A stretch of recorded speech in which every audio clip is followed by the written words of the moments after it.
What's up YouTube? Alex Killian here, and it has been a minute. Okay, actually it's been a lot of minutes. It's been 9 months, or somewhere around 363,000 minutes since my last video in my film series.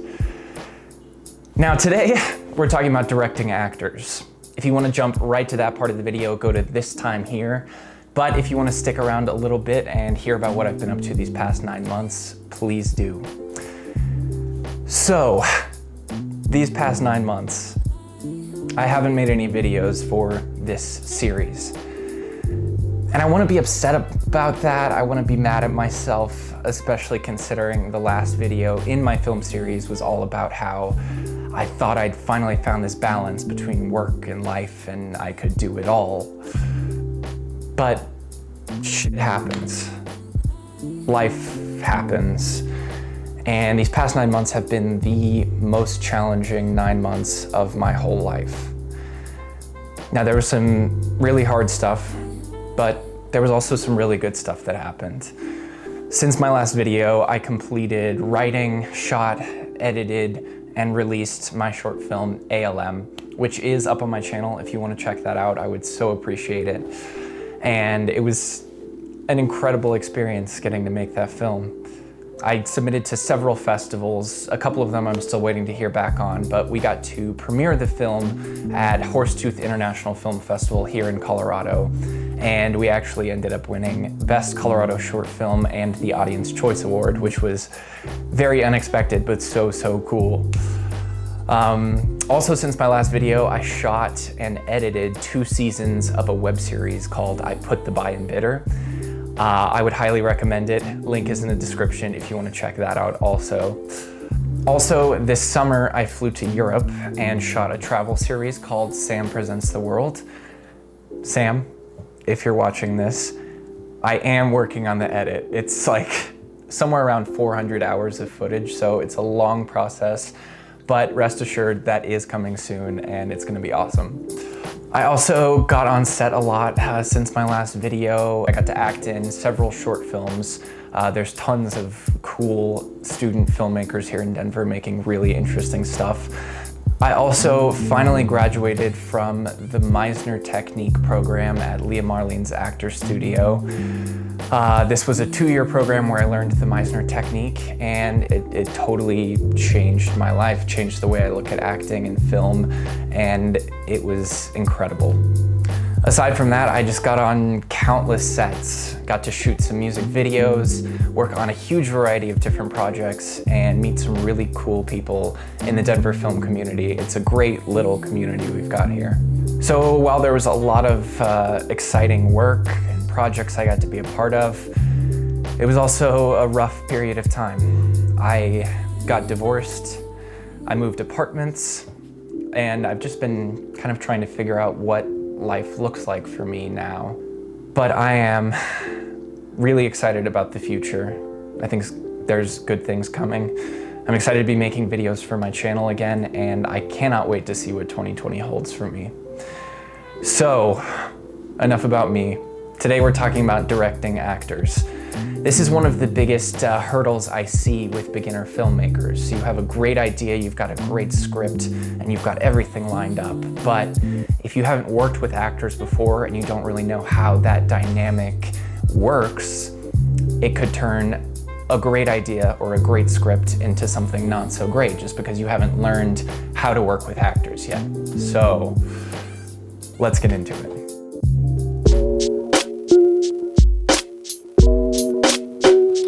So, the film director. Arguably the most important job on set. Now yeah, there's tons of other people who are bringing their unique talents to create a motion picture. It's a very collaborative sort of thing, but ultimately it's up to the director to have an overall vision and keep things concise. If a movie is bad, the first person to blame is the director. Now as far as the relationship between director and actor, I have worked as both director and actor, but I definitely have a lot more experience as an actor.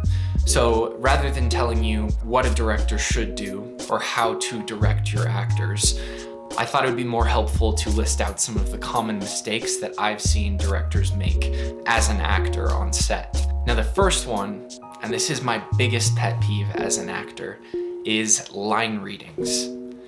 If you're not familiar, this is when a director will read the line and tell the actor exactly how they want that line to sound.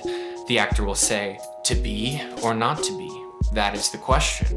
And then the director comes in and says, "You know, actually, I think we want this line to sound more like, to be or not to be. That is the question." And what that does to an actor is it puts them way in their head, rather than thinking about who they are, what's happening in the scene, what the intent is, how they feel. All of a sudden, they're just thinking about how this line sounds, how they're saying it. It becomes a technical thing and not an emotional thing, which acting should always be. So, a suggestion, rather than giving an actor a line reading, is to ask some guiding questions that help the actor to understand why the line should be said a certain way. Asking questions like, "What's going on for you in this scene?" or "Why do you think you say that in that part?" And then the actor's answer to those questions gives you an idea of whether or not they understand what's going on. Because more often than not, if the line isn't coming out how you want it to sound, it's because the actor doesn't understand what's happening in the scene. They don't understand the intent or why they're saying something. So asking those kind of questions can help guide the actor without crushing their creativity and keeping it honest. Now, number two is a mistake I've seen a lot of directors make, and I honestly have made a few times when directing. And that's not knowing exactly what you want. Not having a clear vision for what you want this film to be, or what you want the actors to be like. If you don't know what you want from an actor, there's no possible way they're going to be able to give that to you. So spending a lot of time in pre-production, being very familiar with the subject and what you want the film to be is essential to be able to know what you're doing on set, to know what you want, and to be able to direct to actually get that.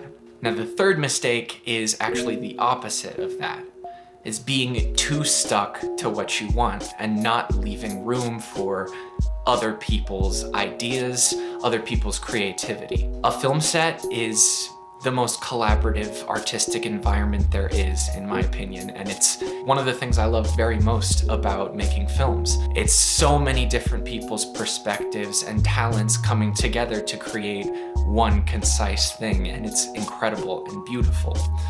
And if you're too stuck to what you want, what you see the film being, then you're not open to what everyone else is bringing. A good example of this, in my film ALM, I spent a lot of time in pre-production just on my own. I had a vision for it, but then I brought in the cast and the crew, and they all had great ideas too. There's one specific moment in the film where the two leads do this handshake before one of them gets up and leaves. And that is not something I planned. That was not in the script. It's just something that kind of came out between the two actors during rehearsal, and it's a great moment. And if I was too stuck to what I thought the scene should be, that wouldn't have happened. But I'm really glad that it did. So staying open to what everyone else is bringing is essential. Another huge mistake I've seen beginner directors make is their temperament on set. Being overly stressed out, being unconfident, unorganized. Those are things that can tear a film set apart very quickly. If a director is stressed, the actors are going to be stressed, and the crew is going to be stressed, and nobody's going to be enjoying themselves or in a space where they can be creative and create because they're stressed out. Acting is hard. It's something that takes a lot of bravery. So if a director is stressed out, it doesn't create an environment where an actor feels safe to be that brave. And ultimately, the director is the boss. The director is the leader of the film set, and it's their vision that everyone else is executing. So if a director is unconfident, it just gives the impression that they don't really know what they want, that they're not really in charge, and a film set can't operate that way. Whereas when there's a confident and strong, calm director, everyone just falls in line and executes their vision. So those are a few of the things I've noticed, but I've got some talented friends, so we're gonna go catch up with one of my friends who's a really talented director and see what they have to say about ways to direct actors or ways not to direct actors. So let's go.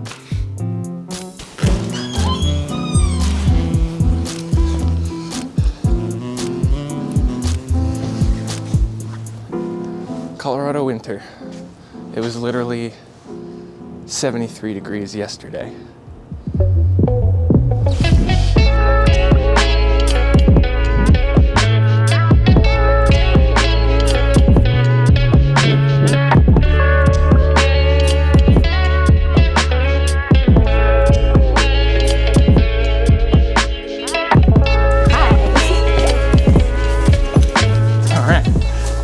So this is my friend Marin Lepore. She is a director. She directed the web series I mentioned earlier, I Put the Buy in Bidder.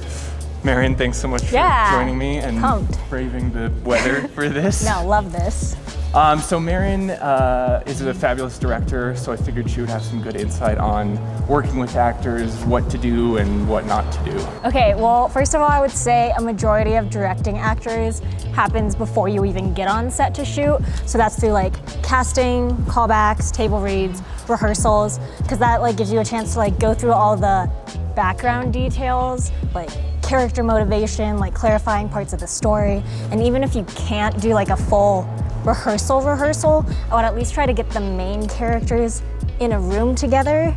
This is a spoiler, but at the end of season 2, Sam comes out to her mom, and that's like a really big climactic moment of the season. Like the whole season is kind of leading up to that. So I feel like that's where rehearsal came in. Like if we hadn't rehearsed beforehand, that would have been a really difficult scene to shoot. So just like making sure you give the actors time to like process what the situation is, what their relationship to each other is, what like individual motivations are for the specific scene. Just like going over like every detail, just super helpful, just going in prepared. I would say once you're on set, it's really important to create like a safe and comfortable environment where everyone feels like they can communicate with each other and like ask questions if they want. I think as a director, like yes, you're a leader, but you should also see yourself as like a resource and a tool for the actors. So ask the actors what they need from you. I've worked with actors that they're like more comfortable knowing what the framing is like whether it's like a wide shot or a close-up. And then I've also worked with actors where like they don't want to know that the camera exists, and that helps them. So just knowing that different actors work different ways and like asking your actors like what could be helpful from you as a director. I would say keep your direction pretty concise and short. You don't want to give too many details and over-direct, like dictate like every single thing the actor does. Definitely want to give them like creative freedom, like explore the character and like their interpretation and stuff, because that would bring out like a more authentic performance than like telling them exactly what to do at all times. Totally. Which brings me to a point, don't line read. That's like the #1 thing not to do as a director. Similar to that note, I would say don't compare actors to other actors, whether that's like people you know or like famous performances. Because if you like, say for example, I want you to act like Nicolas Cage, then they would just be interpreting and like impersonating someone else as opposed to like bringing out their own understanding of the character.